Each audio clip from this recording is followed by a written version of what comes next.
Oh, oh great. It's a sneeze that doesn't want to come out. Development Preview 11. And it's the UV items that are under the spotlight this time around by the looks of things. Maybe we can finally address those weird photos that just have nothing in them because you go and take a photo of the fingerprint that you just can't see and then it's just a door. Fingerprints have been one of the more reliable evidence types in Phas, but we felt it could have a few things adjusted to make it feel more immersive and more fun in certain situations. We're looking at you, high school Jim, and more interactive. Firstly, we've renamed Fingerprints to Ultraviolet. That's an interesting decision. Why would they do that? You are not taking away my footprints, are you? You're not taking away my footprints, surely. The main reason was to address getting fingerprints in some of those more open areas that are really frustrating for players. If your ghost refused to move somewhere with doors or other interactables, you might never get that evidence. Oh no. No! No!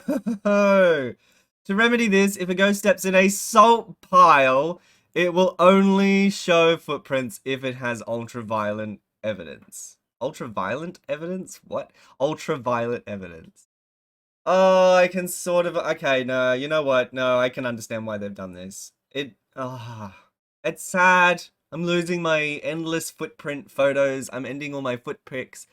But it does make sense. It does make UV evidence very interactive. Actually, yeah, that you know what? That's actually going to be engaging. You're gonna be able to essentially trigger UV evidence in the ghost, whether it wants to touch things or not now.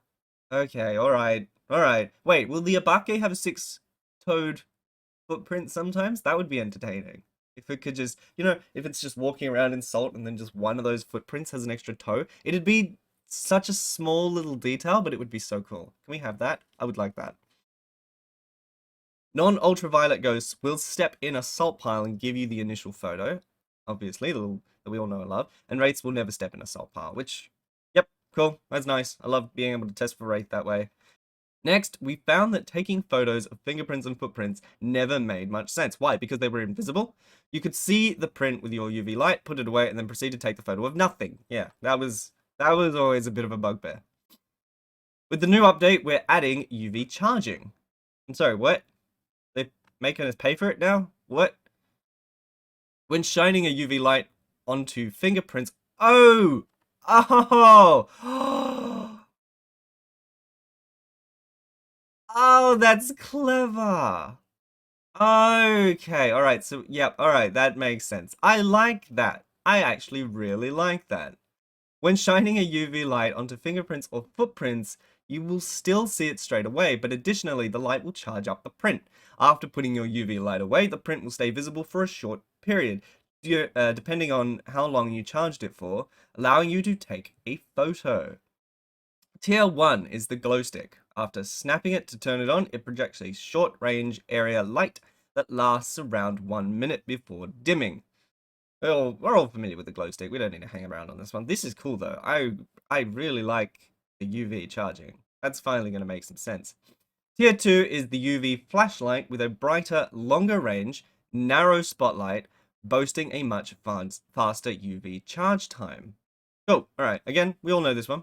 And then I think most of us, or at least some of us, are familiar with the heavy UV. We got to play with it in the lobby for a little bit, and I think it was in the game at one point as the original UV. I could be wrong though.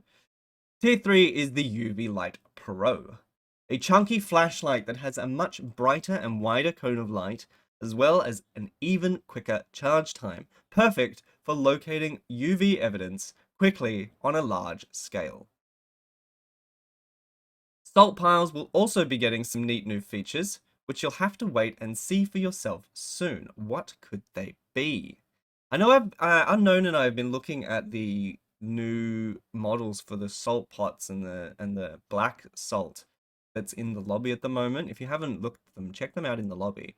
And I've been doing some research as well into black salt, and it seems like this sort of comes in two camps. There's the black salt you cook with, and then there's the black salt that Wiccans use for warding ghosts. So I'm wondering if they're going to do something along those lines with the salt, warding ghosts, using it to maybe prevent ghost movement in the same way that a crucifix prevents a hunt, maybe. Like they have to burn through a salt pile to be able to cross it. The first time they cross it, it just burns the pile. I don't know. That would be interesting to see. This also fixes the major issue of trying to sell off your blank photos to ghost hunt and distribution and expecting reasonable payment. You know what? I'm risking life and limb here, and they're paying me pittance. Okay, so this is going to make Fingerprints a lot more interactive, which seems to be the way they want to go with a lot of the like the revamped evidence types. Dots, for example, you've got a you can actively hunt for them with the dots pen. And I know, although they haven't done a dev preview of the book yet, I've heard a few things during other videos that I've watched. Developers are switching the way that the book is going to work. So at the moment, the ghost has to choose to interact with the book, which is really, really frustrating if you're in a big room or if the ghost has a lot of things in the room to interact with instead. But they're going to flip that around. So now it's going to be the book choosing to interact with the ghost within range or something like that. Which is, if that's the way that's going to work, it's going to be a lot easier to get ghost writing as an evidence because it's not going to rely on the ghost doing shit, which will be good. Shades. Looking at you. And that's it. That's this one. Cool. All right. Nice and short and simple one. This is cool. I really love this. This is so damn cool. Looking forward to this.